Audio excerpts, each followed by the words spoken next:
وذكر ابن الجوزي أن عمر رضي الله عنه قال كان الرجل إذا أسلم تعلق به الرجال سوج ቀደም ሲል በሚሰልሙበት ሰዓት ላይ ሰዎች እንጠለጠሉባቸውና فيضربونه ويضربهم ሰዎች ይደበድቡታል ከዛ በኋላ እሱም ይደበድባቸዋል فجئت حين أسلمت عمر من الآن ይሄንን ያው ሰማ ነበርና ሰለምኩኝና ወደ አጎቴ መጣሁኝ አለ ዓሲብ ብኑ ሃሽም የሚባል فأعلمته فدخل البيت سنقرأ من مرسل ستنين تبساجتو بيت قبانا قلت على السمانة قال وذهبت إلى رجل من كبراء قريش لعله أبو جهل فعلمته فدخل البيت أبو جهل قال يا وهي زقبار أبو جهل من دزيو برون زكتوبت تملسوا هدا مالسنا وفي رواية ابن إسحاق عن نافع عن عمر قال لما أسلم عمر بن الخطاب لم تعلم قريش بإسلامه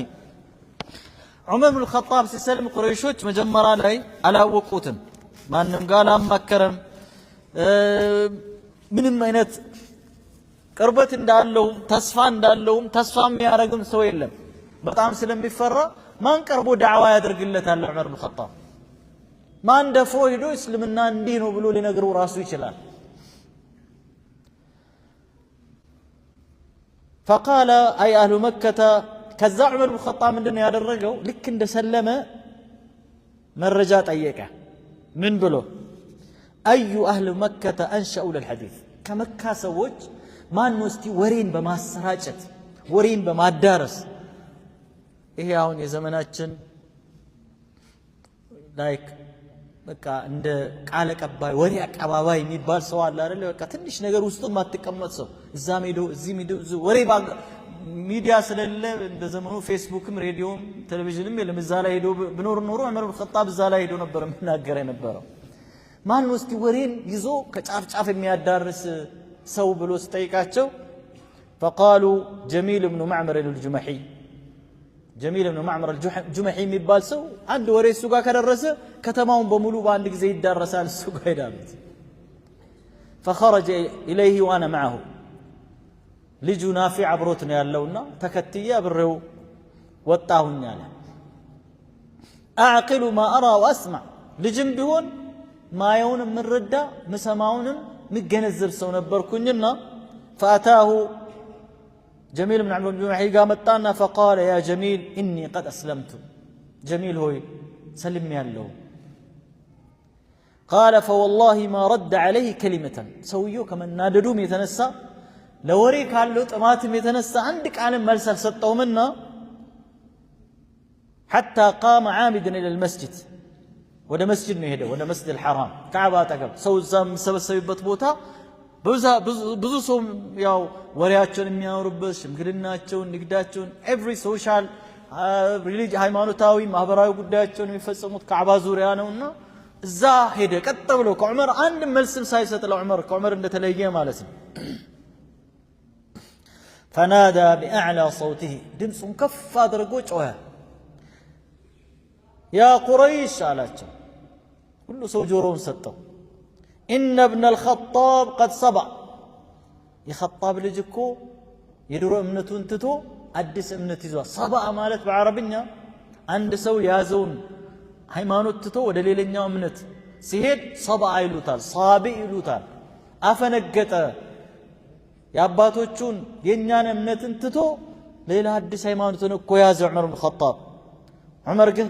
ከኋላው ይከተለውና فقال عمر وهو خلفه ከኋላው የሄደ ዑመር ደግሞ ምን ይላል ከذب ውሸቱን ነው አላፈነገጥኩም ولكني قد أسلمت وآمنت بالله وصدقت رسوله ነገር ግን በአላህ Subhanahu Wa Ta'ala አመንኩኝ يا الله يسون يا الله الملكتنيان حقنا ويزوت يمطا بيه እውነት ነው ብዬ ተቀበልኩኝ فثاروا إليه ተበሳጩ ሁላቸውም ከተቀመጡበት ሁሉም ሰው ብድግ አለና ሁሉም በአንድ ድምጽ በአንድ ጊዜ ወደ ዑመር ብን ኸጣብ ተመሙ فما زال يقاتلونهم ويقاتلون ጦርነት ገባ ይሄ በቦክስ ይለዋል ይሄ በጥፊ ይለዋል ይሄ ይረግጣል ይሄን ይመልሳል ይሄን ይመክታል ዑመር በጣም ግዙፍ ነው ትልቅ ሰው ነው ብቻውን ብዙ ሰው እንደዚህ አንጠልጥሎ በቃ ምጥል ሰው ነው ተራ ሰው ማለት ነው ያው እዛ ጋር ደግሞ ሴፍ ይዞ አይደለም የሚቀመጡት እዛ ሲደባደቡት ጧት የጀመረ ፀሐይ ልክ በቃ ከመውጣቷ በፊት የጀመረን ፀሐይ ወጣ ከፍ እስክትል ድረስ ሲቀጣቀጠው ቆዩ ቀኑን ሙሉ ይሄን ሁሉ ሰዓት ማለት ነው حتى قامت الشمس على رؤوسهم ፀሐይ መጣ አናታቸው ላይ እስከሆነች ድረስ እስከረፋዱ ሰዓት ድረስ ሲደባደቡ ማለት ነው وطلح أيع يا عمر ብቻውን ነው ደከመው ዑመር فقعد ተቀመጠ وقاموا على رأسه መቀመጡን ሲያዩ በቃ ተሰብስቦ ዙሪያውን ከቦት ላይ ቆሙና وهو يقول عمر بن الخطاب አሁን የሚፈልገውን የሚደበድበው እንደብድበው አቀሙ በቃ ስደክመው ነው አይደል ይفعلوا ما بدا لكم والله የሻችሁን አድርጉ ብትፈልጉትን ነገር አድርጉ አላቸው ፈልጉ ግደሉኝ ደብድቡኝ ፈለጋችሁትን አድርጉ فأحلف بالله أن لو كنا 300 رجل ሶስት ሰዎች ቁጥራችን ከፍ ብሎ አለ 300 ሰው ብቻ እንሁን አለ በአላህ ምልላችኋለሁኝ ብቻ ቁጥራችን 300 ይምላ እና ያለን አለ እቺን ከተማ እቺን ሀገር ወይ እናንተ ናችሁ ጥላችሁልን የምትለቁት ወይ እኛንን ጥለን የምንለቀው እንጂ እንዲሁ በቀላሉ እንደፈለጋችሁ ያደረጋችሁ ምን ዛለቃት ነገር አይደለችም አላቸው እንዲህ ብሏቸው እነሱም ደክማቸዋል ተውት ሄዱ وبعد ذلك زحف المشركون الى بيت يريدون قتله አሁን ይሄን ሰው እንዲሁ ዝም ብለን ሜዳ ላይ መንገለው ቤቱን ይሄድና ሴራ ማለት ነው روى البخاري عن عبد الله بن عمر قال بينما هو عمر في الدار خائفا إذ جاءه العاص بن وائل السهمي أبو عمرو وعليه حلة حبرة وقميص مكفوف بحرير وهو من بني سهم وهم حلفاؤنا في الجاهلية فقال له ما لك وسنوا الناس تسبسبنا ሂደን ቤቱን ገለዋለን ምን ገለው ግን በተናጠል ኃላፊነት በሚያስወስደን መልኩ ሳይሆን ከሱ ጎሳ ውጪ ያሉ ሰዎችን አስተባብረን ደሙን ሼር እንድናደርግ ወንጀሉን የጋራ አድርገን ግፋብል ጎሳ ነው የጋራ ተጠያቂ የሚሆነው ካሳን ከተባለን በጋራ እንከፍላለን ብሎ ሴራ አሴሩና በቃ ወደ እርምጃ ላይ ገቡ ሲዘጋጁ አንድ ሰው ወደ ቤቱ መጣ ዑመር ብን ኸጣብ አሁን እነዚህ ሰዎች በዚህ አይነት ሁኔታ ብሎ ቤቱ ውስጥ ተደናግጠው ቁጭ ብለዋል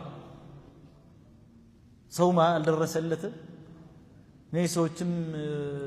ሲሪየስ በዚህ አይነት ሁኔታ እዚህ ደረጃ ይደበድቡኛል ብሎ አላሰበም ጥላቻቸው ጽንፍ መርገጣቸው እዚህ ደረጃ ያደርሳል ብሎ አላሰበም በዚህ መሃል ዓስ ብን ዋኢል السهمي أبو عمرو የሚባል ሰው መጣ وعليه حلة حبرة በጣም ያጌጠ የሆነ ነጠላ ነገር ለብሶ መጣ وقميص مكفوف بحرير ቀሚስ ነገርም ለብሷል እጀታው በሐር የተጠለፈ ማለት ነው ዙሪያውን እንደዚህ ባህር የተጠለፈ ያንዳንዱ የሚለበስ ልብስ ራሱ የሆነ መልእክት አለው አንድ ሰው የሆነ ልብስ ለብሶ ወደ አንተ ሲመጣ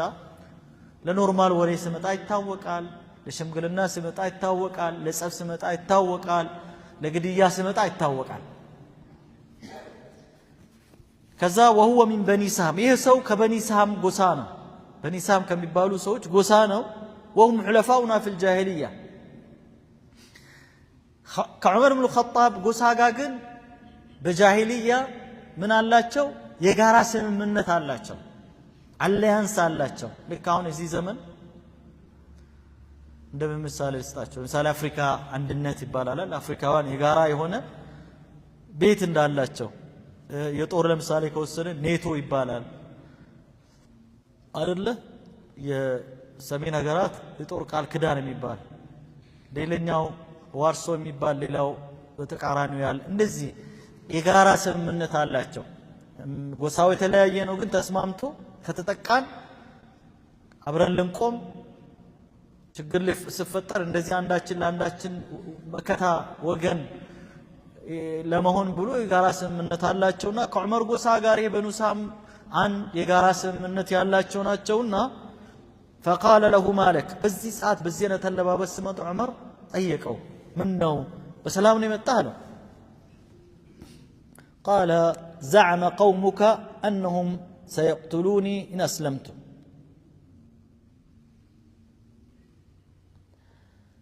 بعد أن قالها آمنت فخرج العاص فلقي الناس قد سال بهم الوادي كذابوا هلا يانت سوت شالو كسلمكن اندمي قالون إياورونو قال لا سبيل إليك ወዳንተ የሚደርሱበት መንገድ የላቸውም አለ ዑመር ኢብኑ ኸጣብ ዑመር ለራሱ እኮ ፈርቶ ቤት ውስጥ ቁጭ ብሏል ሰውየውን በዚህ ሐለት ሲመጣ ያንተ ጎሳ ስምምነቱን አፍርሶ እኔ እስልምና ውስጥ ከገባው እንደሚገሉኝ እኮ እየዛቱ ነው ከዛ በኋላ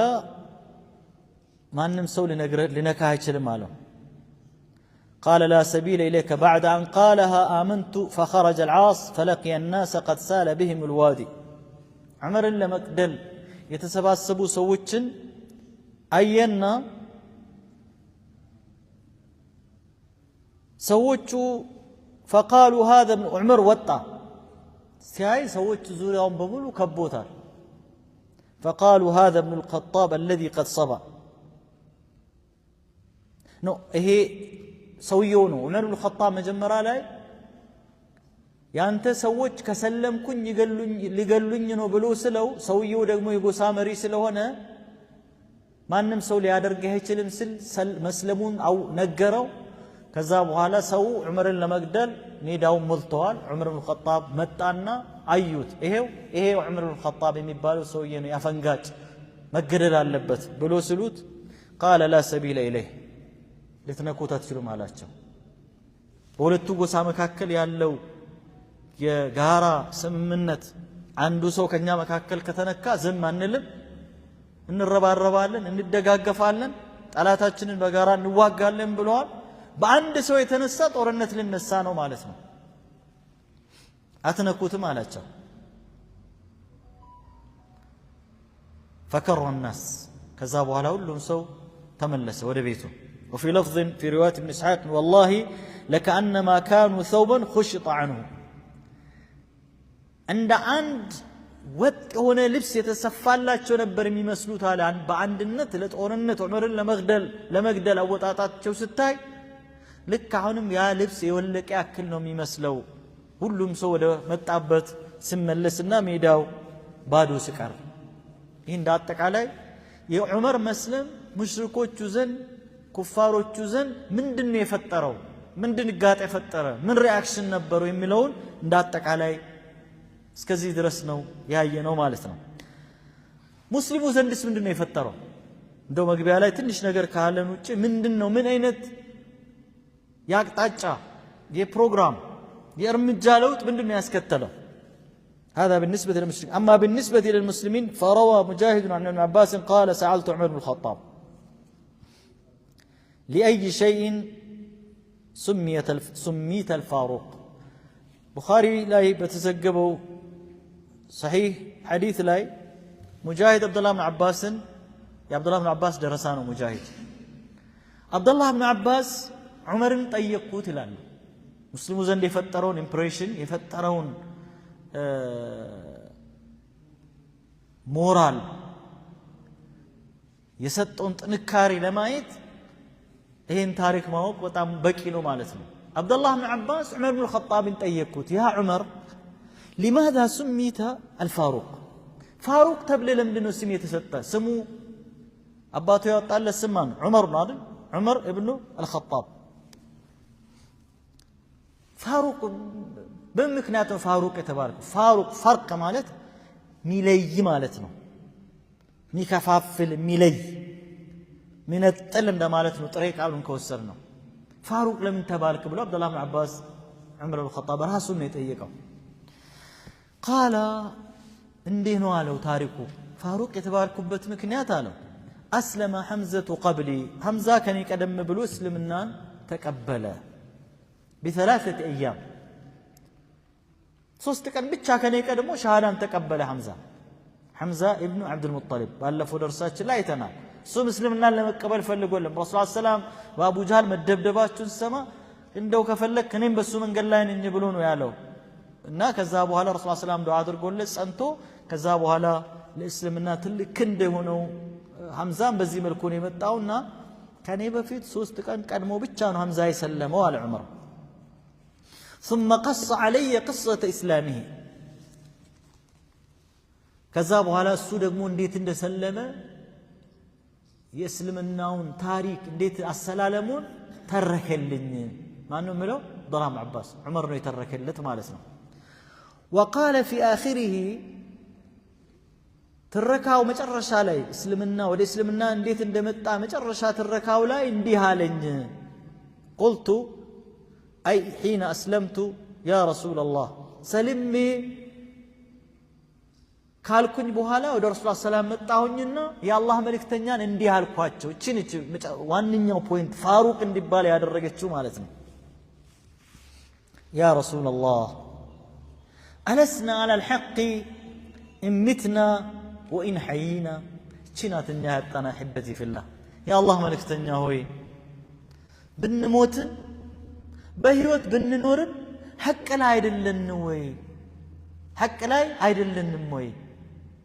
ብንኖርም ሐቅ ላይ ነን አይደል አዎ ብንሞትም ሞት ቢመጣብንም ሐቅ ላይ አይደለ ያለነው قال بلى አዎ አሉት ረሱል ሰላም ታዲያሳ